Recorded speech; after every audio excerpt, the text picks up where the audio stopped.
Vient enfin la dernière partie, c'est-à-dire le quatrième point de notre module de pré-traitement des données, qui est la normalisation et la standardisation. L'objectif ici est d'adapter nos données pour optimiser les performances des modèles d'analyse statistique ou de machine learning. Alors imaginons que vous avez des notes allant de 0 à 100 et des temps d'études hebdomadaires des élèves variant énormément. Si vous mettez ces chiffres directement dans un modèle, les échelles différentes peuvent biaiser ou fausser les résultats. Alors pour éviter cela, nous utilisons deux techniques clés, la normalisation et la standardisation. L'objectif de ces deux techniques est d'adapter les données pour optimiser les performances des modèles. Alors, premièrement, considérons la normalisation. Imaginez que vous essayez d'harmoniser la voix de chaque membre d'une chorale pour qu'ils chantent dans une même gamme. De la même manière, la normalisation ajuste vos données pour qu'elles s'étendent uniformément entre un minimum de 0 et un maximum de 1. C'est essentiel pour les modèles sensibles à la grandeur des caractéristiques, comme ceux basés sur les distances ou les réseaux de neurones, par exemple. Alors, plus en détail, la normalisation a pour but d'ajuster les valeurs des données, pour qu'elles se situent dans un intervalle spécifique. Alors, j'ai dit 0,1, mais en général, c'est 0 et 1, mais en fait, un intervalle fixe pour toutes les caractéristiques. Ça peut être entre 0,1, moins 1, 1, etc. Il s'agit de mettre toutes les valeurs je veux dire, au même niveau, enfin, entre guillemets, pour éviter les différences d'échelle. Alors, quand utiliser la normalisation? Alors, la normalisation est idéale pour les données qui ne suivent pas une distribution spécifique. Cela permet d'avoir une échelle uniforme qui ne dépend pas de la forme de la distribution des données. On l'utilise aussi lorsqu'on travaille avec des algorithmes qui supposent que les données sont à échelle uniforme, comme les réseaux de neurones, comme j'ai dit, ou les algorithmes basés sur la distance. Alors, les avantages de la normalisation, c'est qu'elle elle aide à réduire l'effet des valeurs extrêmes. Et elle est utile lorsque les échelles des variables diffèrent largement. Donc ce sont deux avantages, entre autres, de la normalisation. Donc nous allons voir dans la formule de calcul, dans la suivante. Pour l'instant, je détaille un petit peu le concept. On va détailler les formules et on va donner un exemple par la suite. Alors, la standardisation, donc s'il y a notre deuxième procédé, pour donner une analogie, c'est comme quand on accorde des instruments d'un orchestre pour qu'ils soient en parfaite harmonie, même s'ils jouent à différents volumes. Cette méthode va réorganiser les données pour que leur distribution ait une moyenne centrée autour de 0 et un écart type standardisé, en général de 1. Cela permet une comparaison équitable entre les caractéristiques, très utile pour certains modèles de machine learning. Plus précisément, la standardisation a pour objectif de transformer, comme je dis, les données pour qu'ils aient une moyenne de 0 et un écart type de 1, ce qui va rendre la distribution des caractéristiques plus proche d'une distribution normale, standard. Alors, quand l'utiliser, alors on préférera la standardisation lorsque les données suivent une distribution gaussienne ou lorsque les modèles utilisés font des hypothèses sur la distribution des données. Alors il y a plusieurs avantages. Il est un petit peu difficile d'expliquer facilement de manière détaillée les avantages sans rentrer dans le détail de quelques modèles de machine learning, mais sachez que dans les méthodes basées sur la distance, les caractéristiques avec une plus grande amplitude peuvent dominer la mesure de la distance. C'est pour ça qu'on standardise en fait les caractéristiques pour garantir que chaque caractéristique contribue de manière équitable à la mesure de la distance, ce qui va rendre le modèle plus juste, précis. De la même manière, nous allons voir ça dans les formules de calcul et un exemple dans les vues qui vont suivre. Alors la question qui se pose naturellement, c'est quand utiliser la normalisation et quand opter pour la standardisation. Alors la réponse repose sur l'analyse des données et le type de modèle qui est prévu. La sélection entre ces deux méthodes va dépendre de la nature des données et des exigences de l'algorithme de machine learning qui va être utilisé pour analyser les données. Alors, si par exemple les données et le modèle prévu bénéficient d'une mise à l'échelle uniforme et que la présence des valeurs extrêmes n'est pas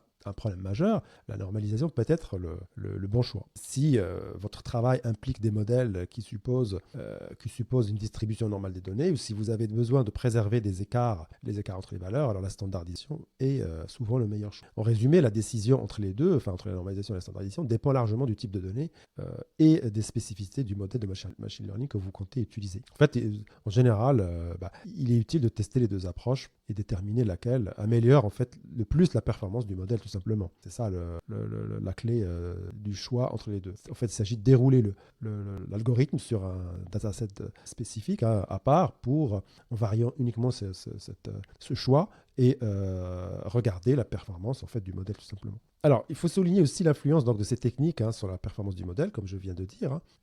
Alors, comment ces modèles, comment ce choix va influencer la performance? C'est parce que, en fait, si vous mettez une mise à l'échelle, vous mettez à l'échelle des données de manière adéquate, alors ça va forcément améliorer considérablement l'efficacité du modèle. Ça permet en fait, ça fait que toutes les caractéristiques vont être traitées de manière équitable, d'accord, quelle que soit leur échelle.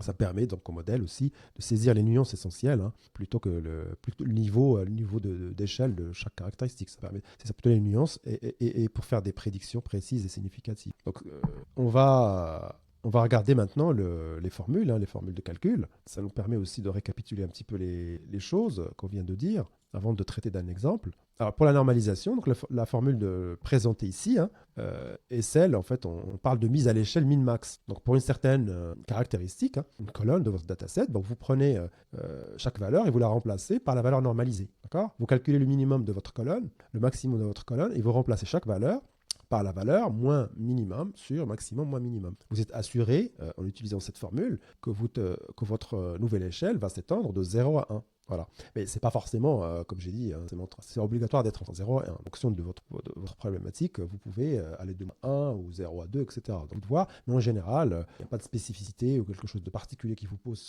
à normaliser autrement. Vous prenez cette formule qui va mettre toutes les caractéristiques, ou du moins que vous les normalisez entre 0 et 1.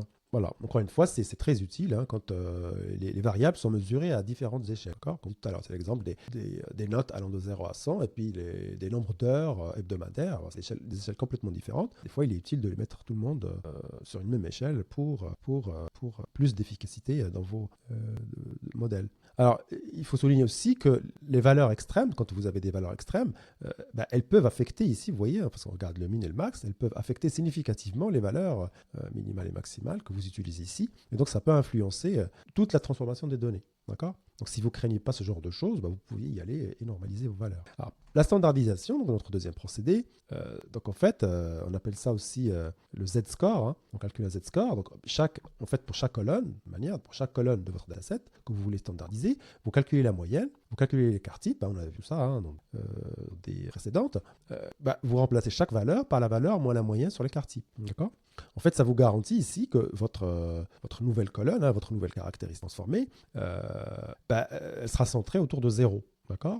La moyenne des valeurs standardisées sera approximativement égale à 0. La variance des valeurs standardisées est de 1. Ça veut dire que la dispersion des données est normalisée. Et d'ailleurs, par rapport au point que j'ai souligné tout à l'heure, ici, vous serez moins sensible aux valeurs extrêmes. D'accord ? Contrairement à la normalisation. Ça veut dire que la standardisation est moins influencée par les valeurs extrêmes. Parce qu'en fait, on rapporte l'écart ici, l'écart se concentre sur la dispersion des données autour de la moyenne. Donc, pour revenir au point précédent, le choix que j'ai évoqué tout à l'heure, le choix entre la normalisation et la standardisation dépend des exigences spécifiques de votre modèle et des caractéristiques des données. Ici, on préférera la normalisation pour les techniques qui supposent que les données sont normalement distribuées. Il n'y a pas de distribution spécifique.